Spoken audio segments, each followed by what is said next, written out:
Hello and welcome to my YouTube channel electronics classes, जहां आज मैं डिस्कस करने वाली हूं सेमीकंडक्टर फिजिक्स के आगे के टॉपिक, जिसमें सबसे पहले आता है energy levels. A convenient way of representing the energy of different orbits, this is known as energy level. हर एक डिफरेंट ऑर्बिट की एनर्जी को रिप्रेजेंट करना क्या कहलाता है? एनर्जी लेवल कहलाता है। The first orbit represent the first energy level, the second orbit representing the second energy level. मैंने आपसे डिस्कस किया था कि एटम होता है, एक एटम का न्यूक्लियस होता है और उसके चारों ओर उसके ऑर्बिट्स होते हैं जिसमें इलेक्ट्रॉन रिवॉल्व करते हैं। जो फर्स्ट ऑर्बिट होता है वो फर्स्ट एनर्जी लेवल होता है, second orbit second energy level कहलाता है। वो इसलिए कहलाता है first orbit first energy level क्योंकि यदि हम फर्स्ट वाले ऑर्बिट के रेडियस को देखें तो वो सेकंड वाले ऑर्बिट के रेडियस से कम है। तो क्या है कि जितना रेडियस कम होगा वही उसका फर्स्ट एनर्जी लेवल होगा। सेकंड वाले का रेडियस ज़्यादा है तो वो क्या कहलाता है? सेकंड एनर्जी लेवल कहलाता है। तो क्या है कि the second orbit represent the second energy level, larger the orbit of an electron greater the energy. जितना बड़ा ऑर्बिट होगा उतनी ही उसकी एनर्जी होगी। अगर मैंने अभी डिस्कस किया रेडियस ज़्यादा है तो एनर्जी भी ज़्यादा होगी, अगर रेडियस कम है तो एनर्जी भी कम होगी। सेकंड आता है energy band. The range of energies possessed by an electron in a solid is known as energy band. एक इलेक्ट्रॉन की, अब यहाँ था कि एक ऑर्बिट की बात कर रहे थे, लेकिन अगर हम सिलिकॉन एटम को देखें तो सिलिकॉन एटम का इलेक्ट्रॉनिक विन्यास क्या है? 2, 8 एंड 4। फर्स्ट ऑर्बिट में 2 इलेक्ट्रॉन प्रेजेंट होते हैं, सेकंड में 8 एंड लास्ट में 4। फर्स्ट वाले में 2 ऑर्बिट रिप्रेजेंट हैं, मीन्स दो एनर्जी की बात कर रहे हैं, 2 इलेक्ट्रॉन की एनर्जी की बात कर रहे हैं। यदि सेकंड वाले में देखें तो क्या 8 इलेक्ट्रॉन की एनर्जीज की बात कर रहे हैं। तो ये क्या कर रहा है कि एक बैंड फॉर्म कर रहा है, 2 इलेक्ट्रॉन एक बैंड को फॉर्म कर रहे हैं, एक एनर्जी बैंड को फॉर्म कर रहे हैं। 8 इलेक्ट्रॉन क्या कर रहे हैं? 8 एनर्जी के बैंड को फॉर्म कर रहे हैं। So there is a difference between the levels and a band. तो range of energies of a possessed by an electron in a solid is known as energy band. Next आता है important energy bands in solid. Solid में जैसे होता है कि एक solid conductor की बात करें, इंसुलेटर की बात करें, सेमीकंडक्टर की बात करें, ये क्या है? सॉलिड मटेरियल है। इनमें हर एक कंडक्टर का, इंसुलेटर का और सेमीकंडक्टर क्या क्या होगा? एनर्जी बैंड अलग अलग होगा। तो उसी में 2 पार्ट्स आते हैं आपके एनर्जी बैंड के अंदर। एक तो आता है वैलेंस बैंड और सेकंड आता है conduction band. So valence band क्या होता है कि वैलेंस बैंड में the range of energies possessed by valence electron is known as valence band.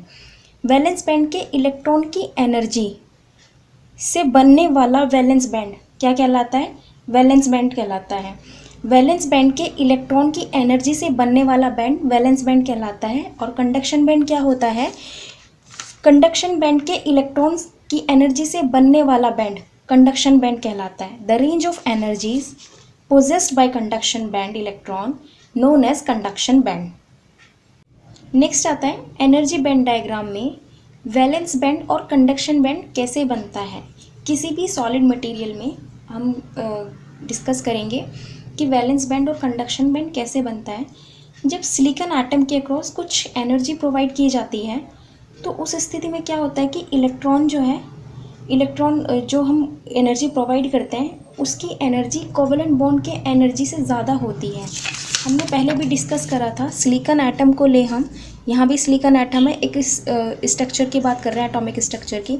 तो ये क्या करते हैं, इनके आउटर मोस्ट शेल में 4 इलेक्ट्रॉन प्रेजेंट होते हैं, तो ये आपस में एक कोवेलेंट बॉन्ड बनाते हैं।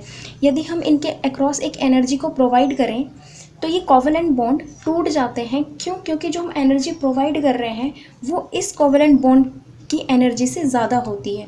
तो उस स्थिति में क्या होता है, जो इलेक्ट्रॉन है, इलेक्ट्रॉन मूव करके अपनी पोजीशन से वो दूसरी पोजीशन में चला जाता है। सपोज़ इलेक्ट्रॉन यहाँ गया, यहाँ से मूव करके इलेक्ट्रॉन यहाँ मूव करता है, तो जहाँ से जाता है इलेक्ट्रॉन उसको तो बोलते हैं वैलेंस बैंड, और जहाँ पर जाता है, जहाँ से निकलता है उसको, उस प्लेस को बोलते हैं वैलेंस बैंड। और जहाँ पर जाता है उसको बोलते हैं कंडक्शन बैंड। तो यही कहा गया है इसमें, अधिक होने के कारण इलेक्ट्रॉन के बीच बने कोवलेंट बॉन्ड टूट जाते हैं, जिससे इलेक्ट्रॉन अपना स्थान छोड़कर दूसरे स्थान पर मूव करता है। इलेक्ट्रॉन जहाँ से मूव करता है उसे एनर्जी बैंड में वैलेंस बैंड, तथा जहाँ पर जाता है उसे कंडक्शन बैंड कहते हैं, जहाँ पर जाता है वो। ये एनर्जी बैंड का डायग्राम है। सपोज़ किसी भी मटेरियल की अगर हम बात कर रहे हैं, कंडक्टर, इंसुलेटर और सेमीकंडक्टर की, तो इस बैंड को हम बोलते हैं कंडक्शन बैंड और इस बैंड को हम बोलते हैं वैलेंस बैंड। और इनके बीच जिस स्पेस जो होता है इसको हम बोलते हैं फॉरबिडन गैप। ये हर मटेरियल का अलग अलग होता है। यदि हम एनर्जी बैंड की बात करें इंसुलेटर की, तो इसमें क्या होता है, उसका वैलेंस बैंड तो इलेक्ट्रॉन से फुल रहता है, लेकिन जो कंडक्शन बैंड है वो क्या रहता है, खाली रहता है, एम्प्टी रहता है इंसुलेटर का। वैलेंस बैंड फुल रहता है इलेक्ट्रॉन से, लेकिन कंडक्शन बैंड जो है वो खाली रहता है। इनके बीच का जो फॉरबिडन गैप है वो अप्रॉक्सीमेटली 15 इलेक्ट्रॉन वोल्ट के लगभग होता है। वो बहुत ज़्यादा होता है, क्यों? क्योंकि इसके जो इलेक्ट्रॉन हैं उस फॉरबिडन गैप को पार नहीं कर पाते कंडक्शन बैंड में जाने के लिए। इसको पार करने के लिए इन्हें ज़्यादा इलेक्ट्रिक फील्ड की ज़रूरत होती है। क्यों? क्योंकि इनकी जो कंडक्टिविटी है, इंसुलेटर में करंट का कंडक्शन नहीं हो पाता है, करंट फ्लो नहीं कर पाता इंसुलेटर में। तो क्या होता है, इनकी कंडक्टिविटी बहुत कम होती है। कंडक्टिविटी बढ़ाने के लिए हमें इन्हें हाई इलेक्ट्रिक फील्ड की रिक्वायरमेंट होती है। तो क्या करते हैं, यदि रूम टेम्परेचर की बात करें, रूम टेम्परेचर पर इंसुलेटर के वैलेंस इलेक्ट्रॉन फॉरबिडन गैप को क्रॉस नहीं कर पाते। यदि टेम्परेचर बढ़ा दिया जाए तो ये फॉरबिडन गैप को क्रॉस करके कंडक्शन बैंड में प्रवेश कर जाते हैं। इसलिए इंसुलेटर को negative temperature coefficient of resistance भी कहते हैं। Negative temperature coefficient of resistance का मतलब है, यदि हम टेम्परेचर को बढ़ा दें तो उसमें रेसिस्टेंस की वैल्यू को कम किया जा सकता है, और अगर हम रेसिस्टेंस को बढ़ा दें तो उसमें टेम्परेचर की वैल्यू क्या होगी, कम होगी।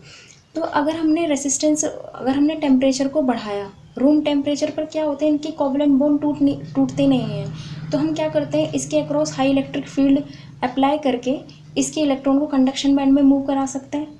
तो हम कह सकते हैं कि इंसुलेटर में करंट का कंडक्शन पॉसिबल है, लेकिन यदि अगर उसके across high electric field apply करे तो। नेक्स्ट आता है energy band of conductor. Conductor में फ्री इलेक्ट्रॉन की संख्या बहुत अधिक होती है। यदि एनर्जी बैंड की टर्म्स में देखें तो वैलेंस बैंड कंडक्शन बैंड से ओवरलैप कर जाता है, इनके बीच फॉरबिडन गैप नहीं होता है। कंडक्टर में क्या होता है, इनकी कंडक्टिविटी बहुत ज़्यादा होती है। क्यों? ऐसा क्यों होता है? क्योंकि जो इनके इलेक्ट्रॉन होते हैं, जैसे सिलिकॉन एटम की अगर हम बात करते हैं, मैंने भी बताया था इलेक्ट्रॉन कोवलेंट बॉन्ड बनाते हैं। तो इनका क्या होता है कि जो इनके कोवलेंट बॉन्ड है वो रूम टेम्परेचर पर ही टूट जाते हैं, जिससे जो इनके इलेक्ट्रॉन हैं वो वैलेंस बैंड से मूव करके कंडक्शन बैंड में मूव कर जाते हैं, वैलेंस बैंड को छोड़कर कंडक्शन बैंड में मूव कर जाते हैं, जिससे इनके बीच में जो फॉरबिडन गैप होता है वो बिल्कुल नहीं होता है। ये क्या कर जाते हैं, ओवरलैप कर जाते हैं रूम टेम्परेचर पर ही।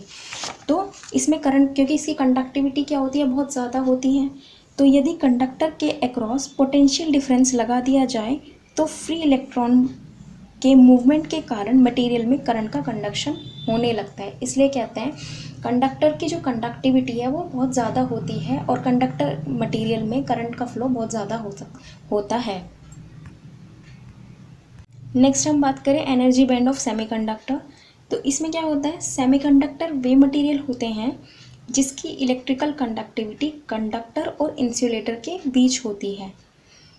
कंडक्टिविटी एनर्जी बैंड की टर्म्स में देखें तो वैलेंस बैंड ऑलमोस्ट फिल्ड रहता है और कंडक्शन बैंड ऑलमोस्ट एम्प्टी रहता है। इसके बीच फॉरबिडन गैप जो है वो कम होता है, लगभग 1 इलेक्ट्रॉन वोल्ट।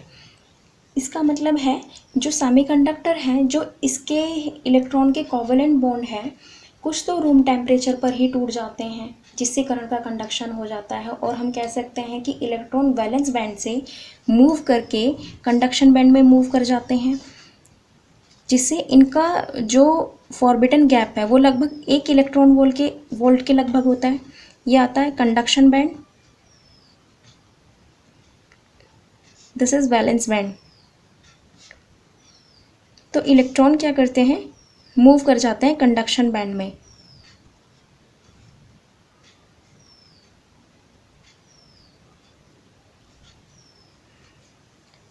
तो इसका जो वैलेंस बैंड है वो ऑलमोस्ट फिल्ड रहता है और कंडक्शन बैंड ऑलमोस्ट एम्प्टी रहता है, जिससे इनके फॉरबिडन गैप कितना होता है, अप्रॉक्सीमेटली 1 इलेक्ट्रॉन वोल्ट। ये तो थे जो आगे के टॉपिक बचे थे सेमीकंडक्टर फिजिक्स में।